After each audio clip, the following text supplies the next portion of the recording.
internationale. Merci de nous rejoindre. 20h, madame, messieurs, bonsoir. À la une ce soir, des éléments du M23 se sont rendus à l'armée régulière. Ils ont donné des témoignages authentiques sur leur enrôlement de force dans la rébellion. Un affirme que des corps des militaires rwandais morts au combat étaient vite rapatriés pour enterrement. Des témoignages originaux à suivre dans cette édition d'information.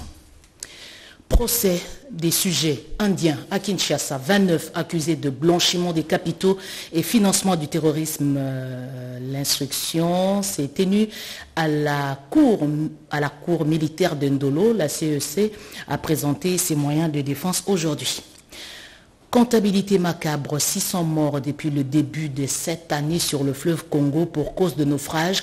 Plus de 100 embarcations sont interdites de naviguer. Décision prise à l'issue de l'opération de contrôle lancée par le ministre des Transports. Voilà tout pour le sommaire. Madame, Monsieur, bonsoir et bienvenue à toutes et à tous. Des corps de nos militaires tombés sur le champ des batailles étaient dévorés par des chiens. Des témoignages effroyables donnés par des éléments du M23. Ils se sont rendus au FARDC. Ils sont restés longtemps sans s'alimenter. Suivez leur récit.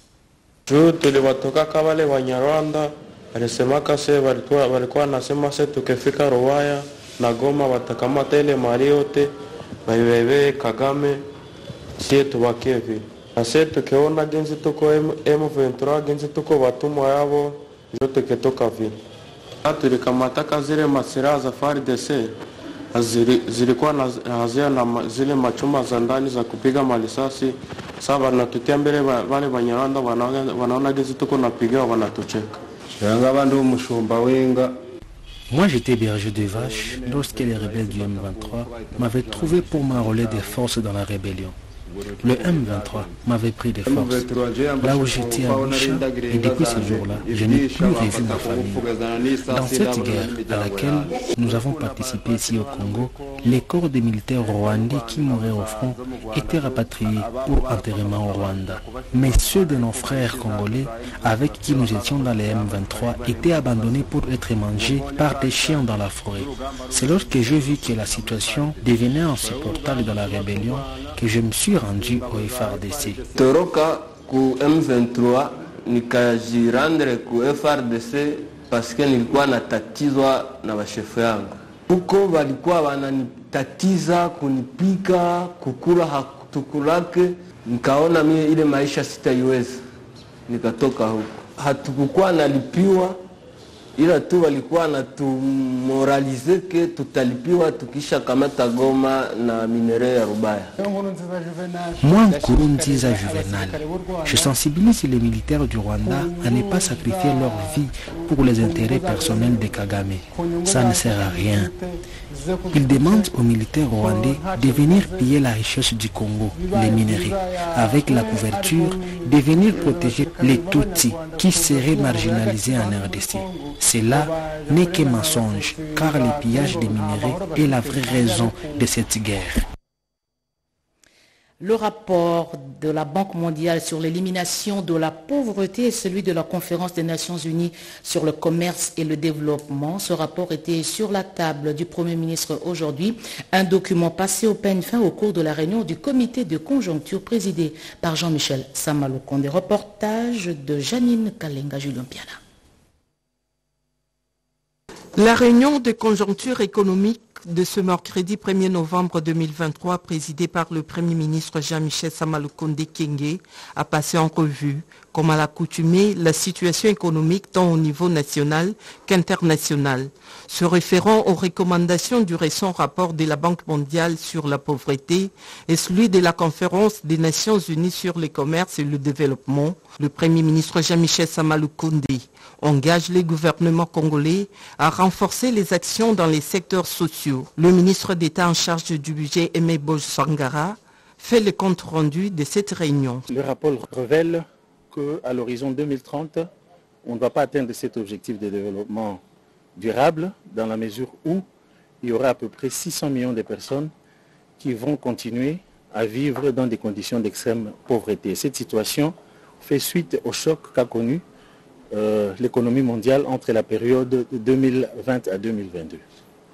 Comme recommandation, on demande aux pays en voie de développement d'augmenter les dépenses dans les secteurs sociaux, notamment dans les secteurs de la santé, dans les secteurs de l'éducation et des infrastructures de base.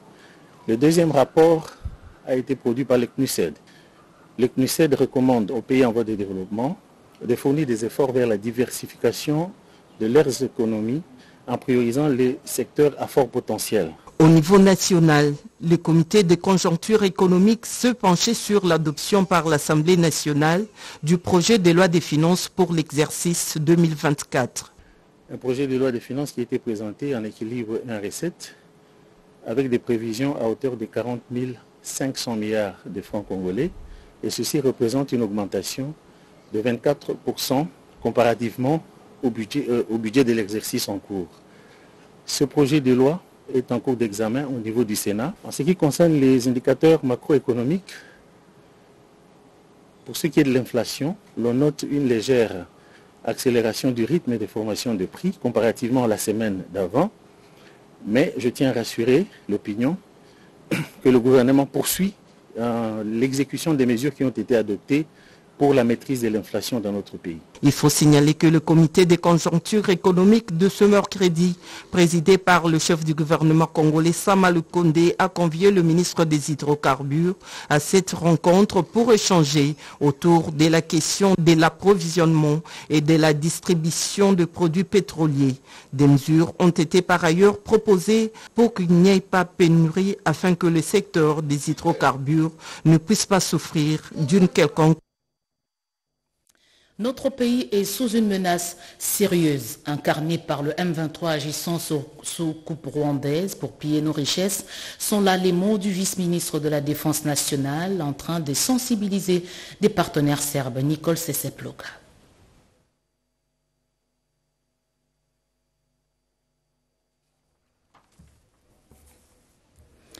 Notre pays, la RDC, est sous une menace sérieuse incarnée par le M23, agissant sous la coupe rwandaise pour piller les richesses de notre pays. Sont là les mots prononcés par le vice-ministre de la Défense nationale au cours d'une séance de travail avec des partenaires serbes. Nicole Seseploka pour ce reportage.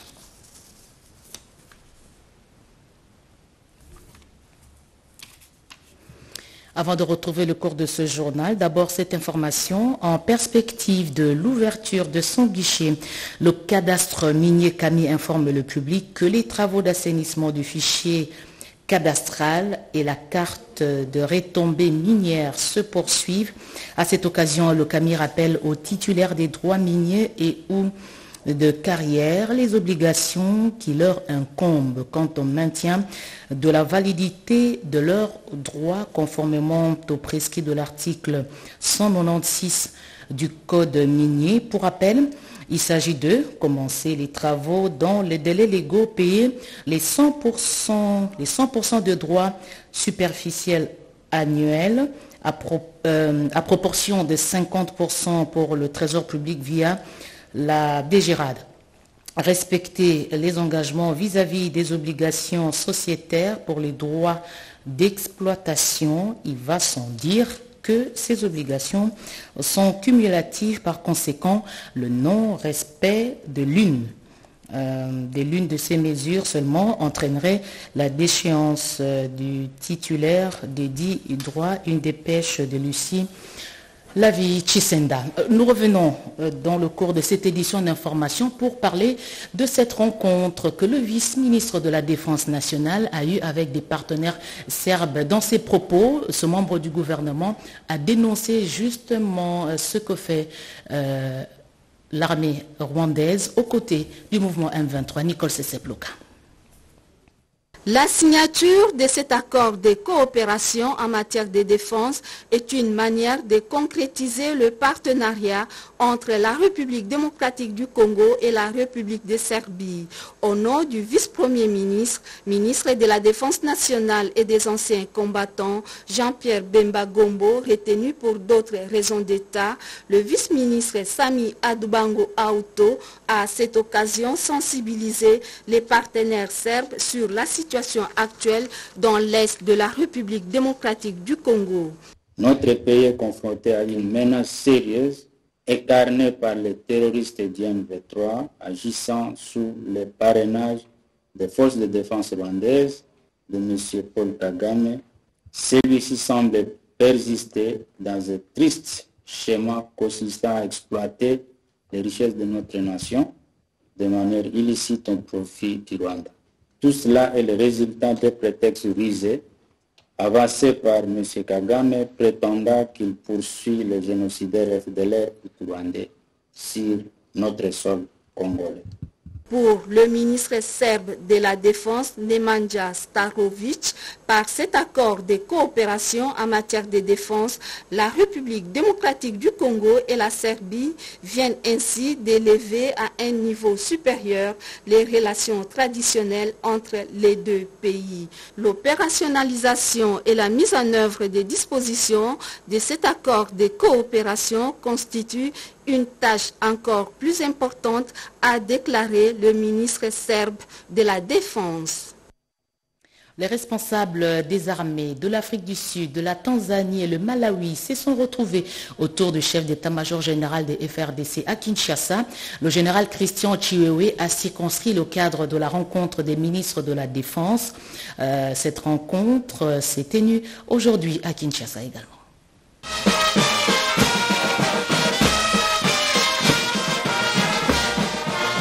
Une séance de travail a regroupé ce lundi 30 octobre 2023 autour du chef d'état-major général de FARDC, ses collègues de l'Afrique du Sud, du Malawi et de la Tanzanie. Ces travaux constituent la suite logique de la dernière réunion d'Addis Abeba et celle des experts militaires des 4 pays du 26 au 29 octobre 2023 à Kinshasa et à Goma. La situation sécuritaire dans la partie orientale de notre pays a été au centre de cette rencontre. Dans son adresse, le général d'armée Chiwewe Songesa Christian, chef d'état-major général du FARDC, a rendu un hommage mérité à tous les chefs d'état de la SADC pour leur contribution et leurs efforts pour la paix dans l'Est de la RDC et dans la sous-région.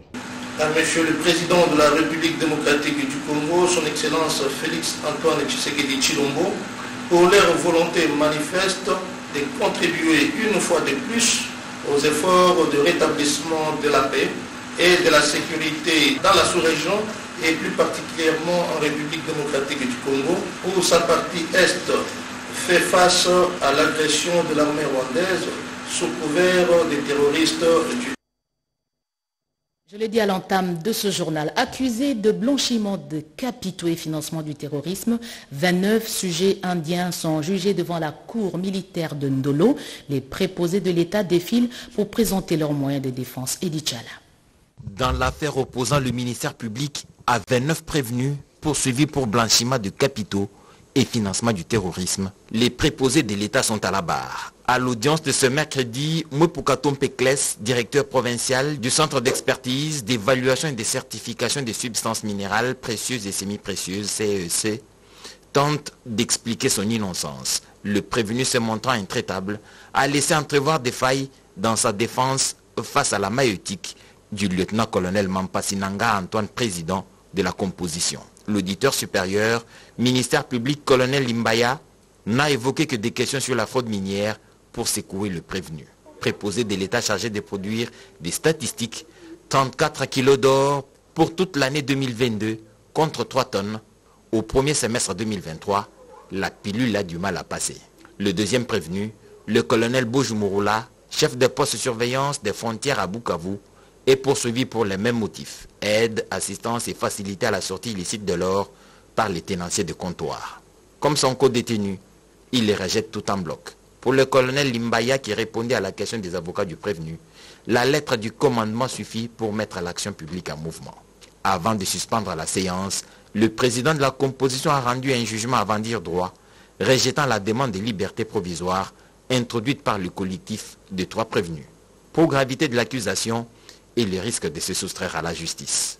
L'audience prochaine est prévue vendredi prochain. Le dernier prévenu sera devant la barre et les machines et autres téléphones seront interrogés.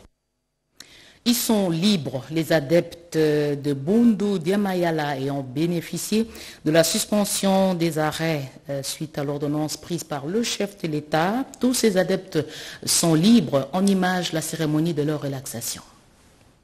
Chargé du suivi de l'exécution de l'ordonnance présidentielle suspendant les arrêts des condamnations des adeptes de Bundu Dia Congo et ceux du prophète Joseph Mukungubila, le ministre des Droits humains, Maître Fabrice Puela, s'est rendu personnellement à la prison centrale de Makala d'abord pour assister à la libération des 2 adeptes de Bundu Dia Congo, Ngimba Mawete Jean et Nsimba Panzu, incarcérés depuis 15 ans. Puis à la prison de Ndolo, où il a assisté à la libération de 5 membres de Bundu Dia Congo et de 18 adeptes du prophète Joseph Mukungubila. Dans son speech, le ministre a remercié le chef de l'État, magistrat suprême, pour cet acte combien louable en cette période où les désengorgements des prisons devient plus qu'une nécessité. Fabrice Puela a ensuite exhorté les bénéficiaires de l'ordonnance présidentielle à se comporter de manière responsable et à éviter de tomber à nouveau dans les faits répréhensibles. Le secrétaire général de Bundu Dia Mayala, Maître Bakwami Samilungidi, qui a tenu à être présent pour assister à cet événement, pas non plus manquer les mots pour remercier le chef de l'État Félix Antoine Tshisekedi et le ministre des Droits humains. Je tiens à remercier le chef de l'État, son Excellence M. Félix Antoine Tshisekedi Tshilombo, pour avoir pris la décision d'ordonner la libération de nos membres en cette période de deuil où, donc, vous savez, nous avons perdu notre président national, le grand maître Néma Semi. Alors, je tiens à les remercier et je tiens à remercier les autorités du gouvernement, notamment son Excellence M. Puela, le ministre des Droits humains, et toutes les autorités qui ont participé. Fabrication des bulletins de vote personnalisés pour le 23 décembre prochain. Je vous emmène à l'usine où est fabriqué ce matériel sensible. C'est en Corée du Sud. Teti Samba nous explique toutes les étapes et les mesures de sécurité garanties. J'y reste au Fungi.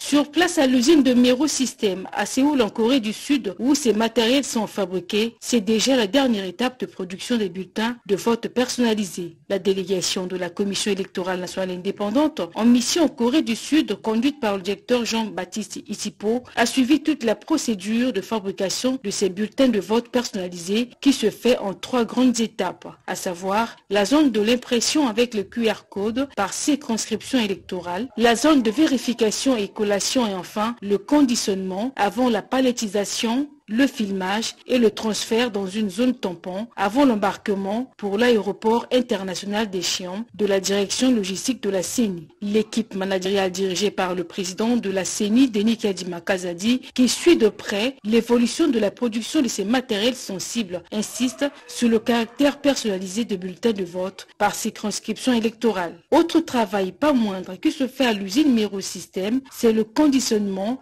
des bulletins de vote personnalisés avec des étiquettes spécifiques et la mise en plastique pour éviter tout désagrément dû aux intempéries. Avant d'être empaqueté, chaque lot de bulletins de vote est minutieusement vérifié par une équipe d'experts qui s'assure que le QR code correspond réellement à ce qu'est sur le paquet du bulletin. Ainsi, s'ensuivra l'étape de la mise en carton. Chaque carton contient précisément 15 paquets de 250 bulletins de vote. À l'étape de la palettisation des cartons de bulletins de vote, la page de couverture qui facilite la distribution indique le hub logistique principal, la province, la circonscription électorale, le nombre de bulletins de vote à l'intérieur, une carte d'initialisation du DEV, une carte d'ouverture, une carte de transmission et une carte de clôture de vote. Sachez que la base d'une palette de bulletins de vote est de 32 cartons. Toutefois, une palette peut contenir 1 ou 2 cartons. Ces palettes, une fois filmées, sont directement transférées à une zone tampon avant l'embarquement pour l'aéroport, direction la République démocratique du Congo. Il faut noter que les élections du 20 décembre 2023 sont irréversibles et que la centrale électorale ne ménage aucun effort pour la réussite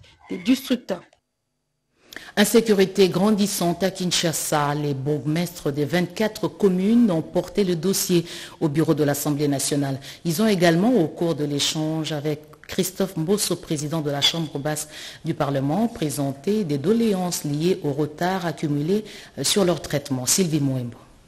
Le 24 bourgmestres de communes que compte la ville-province Kinshasa sont préoccupés par la situation sécuritaire dans la capitale congolaise. Leur entretien avec les staffs dirigeants de l'Assemblée nationale, avec à sa tête le président Christophe Mbosso Kodiapwanga, a aussi tourné autour de leur énumération et aussi de l'actualité brûlante de l'heure. Nous sommes à un moment de pré-campagne. Nous aussi, nous avions besoin de bourgmestres pour qu'on parle de la pré-campagne, avant d'entrer dans la campagne proprement dite. Mais les bourgmestres ont sollicité un rendez-vous que j'ai accordé immédiatement. Nous avons parlé des problèmes qui les concernent, eux, au premier point. Ensuite, nous avons parlé de la sécurité dans la ville de Kinshasa. Et enfin, nous avons parlé de la politique, essentiellement de l'Union sacrée. Après cette rencontre, les bourgmestres espèrent un début de solution à leurs problèmes. Il a pris le temps de nous écouter et il nous a prodigué beaucoup de conseils pour que nous puissions finir cette année en beauté. Nous sommes contents parce qu'il est la personne la mieux placée pour plaider notre cas et écouter nos doléances et la porter auprès du président de la République et aussi à l'Assemblée nationale. Le président de l'Assemblée nationale, Christophe Mbosoko Diapwanga, avait à ses côtés le deuxième vice-président. Lancement des travaux de réhabilitation de la route nationale numéro 17, tronçon Lodja-Dimbele-Kananga-Lodja, durée des travaux 18 mois, travaux lancés dans le cadre du programme de développement local des 145 territoires. Coup d'envoi donné par l'honorable André Mbata, premier vice-président de la Chambre basse du Parlement et secrétaire permanent de l'Union sacrée. Robert Ndaïchisense. Son premier voyage comme secrétaire permanent de l'Union sacrée de la Nation, c'est le Sankourou, terre de Patrice Emery Lumumba, que le professeur André Mbata Betokoumé Somango a choisi.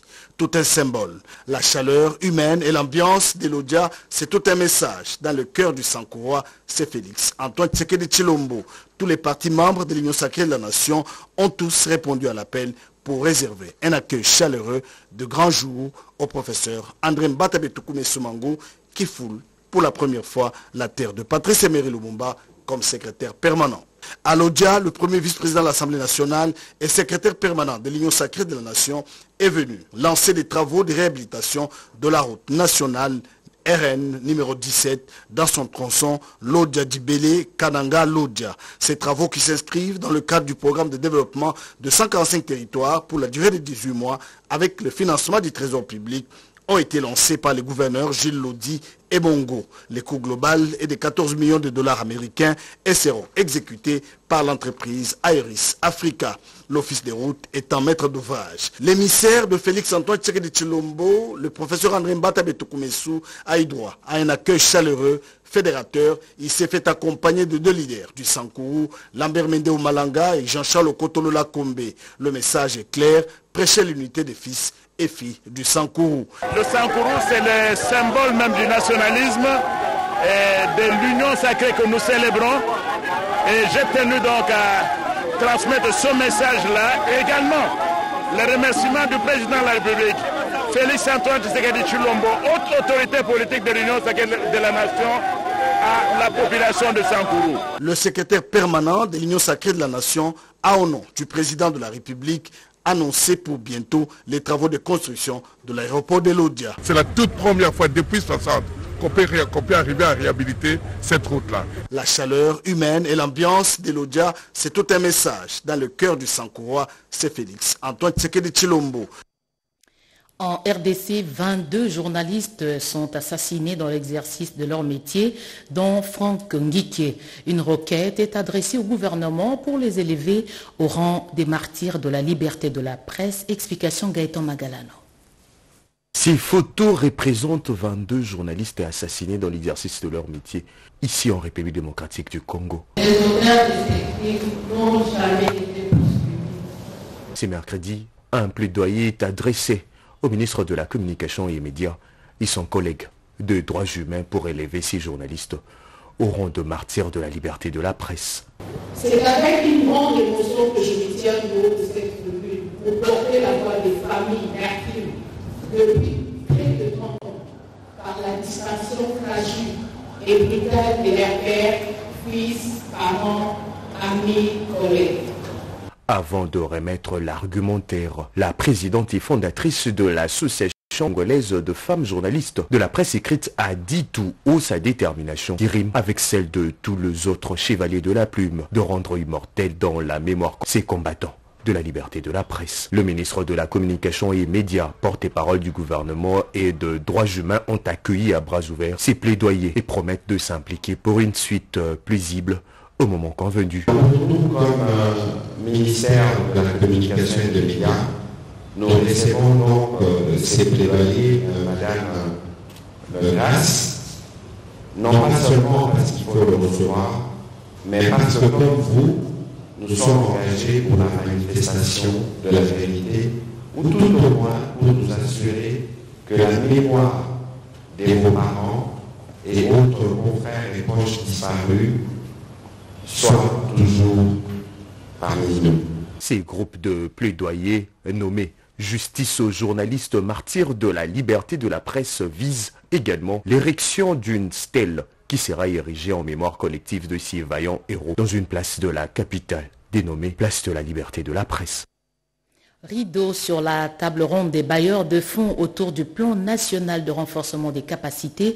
Parmi les recommandations, les partenaires techniques et financiers ont pris l'engagement de se mobiliser pour financer le Pronarec 2 axé sur le développement du capital humain en RDC. Reportage de Pompon Oumba et de Joe Patrick Coucou. Le renforcement de la coordination pour une meilleure implémentation entre toutes les parties prenantes, à savoir le gouvernement, les organisations de la société civile, les acteurs du secteur privé et les partenaires techniques et financiers, à tout mettre en œuvre en vue d'accompagner le Sénarec dans sa vision claire du guichet unique du gouvernement en matière de renforcement des capacités afin de garantir le succès du programme national de renforcement des capacités Pronarec deuxième génération.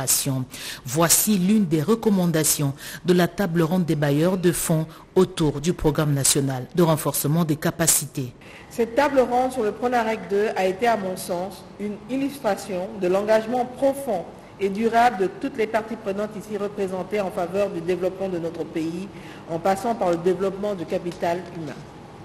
Cela constitue pour le gouvernement un encouragement à persévérer dans l'effort. C'est pourquoi le gouvernement s'engage à assurer un portage soutenu des recommandations issues de cette table ronde afin d'alimenter notre réflexion en matière de renforcement des capacités et envisager un avenir meilleur pour nous et pour les générations futures. Tout en vous réitérant mes remerciements, je vous invite à prendre rendez-vous très prochainement à l'occasion d'une revue de la mise en œuvre du Pronarec 2. Je vous souhaite donc un bon retour dans vos services respectifs et déclare clos les travaux de cette table ronde consacrée à la mobilisation des financements pour la mise en œuvre du Pronarec 2. Cette cérémonie de clôture a été marquée par la remise d'un prix de reconnaissance à la ministre d'État, ministre du Plan, Judith Suminwa-Tuluka, pour son engagement en matière de consultance internationale en RDC. La table ronde des bailleurs de fonds avait connu la participation active de représentants des partenaires techniques et financiers, la Banque mondiale, la Banque africaine de développement, la Fondation africaine pour le renforcement des capacités notamment. C'est demain que sera lancé le projet de développement de la chaîne de valeur de manioc en République démocratique du Congo. Ce projet, financé par l'USAID, est porté par l'Institut international d'agriculture tropicale. Détail Patrick Michel Mokoui. Atteindre le plein potentiel de la chaîne de valeur du manioc, l'RDC a fait de cette ambition sa priorité. Le manioc, une culture essentielle à la sécurité alimentaire, en raison de sa résilience au changement climatique, aux températures élevées et aux sols pauvres. Pour atteindre cet objectif, l'Institut national d'agriculture tropicale lance ce 2 novembre, sous le haut patronage du ministère de l'Agriculture, le projet de développement de la chaîne des valeurs du manioc en RDC. Financé par l'Agence américaine pour le développement international USAID, ces projets visent à renforcer et structurer davantage l'organisation de la filière manioc en RDC. Une stratégie puisée dans la vision du président de la République, Félix-Antoine Tshisekedi Tshilombo, de promouvoir la revanche du sol sur les sous-sols, qui a donné naissance à l'agenda de la transformation agricole exécuté par le ministère de l'Agriculture avec l'assistance technique de l'UTA. Ces projets de développement de la chaîne des valeurs du manioc en RDC va améliorer le fonctionnement de la chaîne des valeurs du manioc avec des interventions au niveau de l'approvisionnement en produits de base, les techniques de production de racines, la transformation, le marché ainsi que l'environnement. Une approche intégrée sera adaptée pour remédier au faible rendement du manioc en combinant les meilleures pratiques agricoles. Justice, le premier président de la Cour de cassation invite le personnel de cette cour à renforcer l'esprit de cohésion. Il a lancé ce message au cours d'une rencontre qu'il a tenue hier. Reportage de Marie-Reine Nzeba. Nous formons tous le maillon d'une même chaîne et constituons une grande famille. Ces mots sont prononcés par le premier président de la Cour de cassation, le professeur Ndomba Kabeya Eliléon, lors de la réunion qu'il a présidée ce mercredi 1er novembre 2023 dans la grande salle d'audience Marcel Liao, au siège même de cette institution. On prépare à cette réunion les présidents, les conseillers et les greffiers qui œuvrent dans l'implémentation de la justice au niveau de cette cour. Lorsque je suis arrivé, j'ai commencé à tenir des réunions avec chaque catégorie de collaborateurs. C'est pour ça que j'ai décidé de mettre tout le monde ensemble, et les greffiers et les magistrats, pour dire aux uns aux autres qu'on ne peut pas commencer à sanctionner les fautes lorsqu'on n'a pas attiré l'attention des collaborateurs. Cette activité initiée par le chef de corps de cette institution a pour objectif le réarmement moral et professionnel de tous les acteurs de la justice en vue d'une franche collaboration entre le magistrat et les greffiers. Je comprends ce que vient de faire le premier président, monsieur le premier président. Il est sur la bonne direction.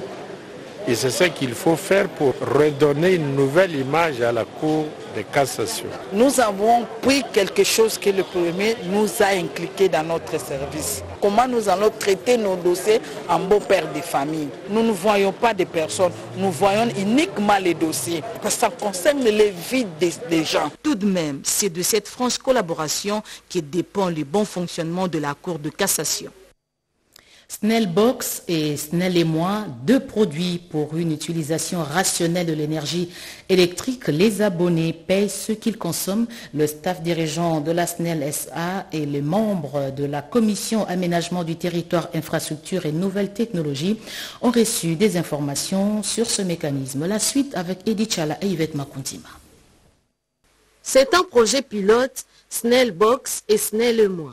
Ces nouveaux produits facilitent le paiement des factures des abonnés avec à la clé une utilisation rationnelle de la consommation de l'énergie électrique. Lancé à Kisantu, province du Congo central, voici un mois, les membres du conseil d'administration de la SNEL SA, ensemble avec le membre de la commission aménagement du territoire, infrastructure et MTIC, ont assisté à la présentation de ces produits. Ce projet en phase d'expérimentation avec un échantillon de 100 clients, va s'étendre sur toute l'étendue du territoire national.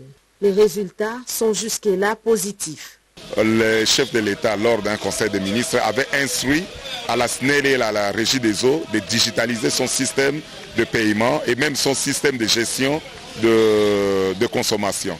Le conseil d'administration SNEL, en collaboration avec la direction générale, est en train de mettre en place un mécanisme qui va permettre de rationaliser la consommation de l'énergie, qui sera doublement favorable pour la SNEL et pour les consommateurs. Et ces produits-là, comme vous avez vu, c'est Snellbox et Snell et moi. Snellbox, c'est l'outil, tandis que Snell et moi, c'est l'application que nous sommes en train de développer pour permettre aux usagers de la facilité de paiement de leurs factures et de la gestion même de leur consommation.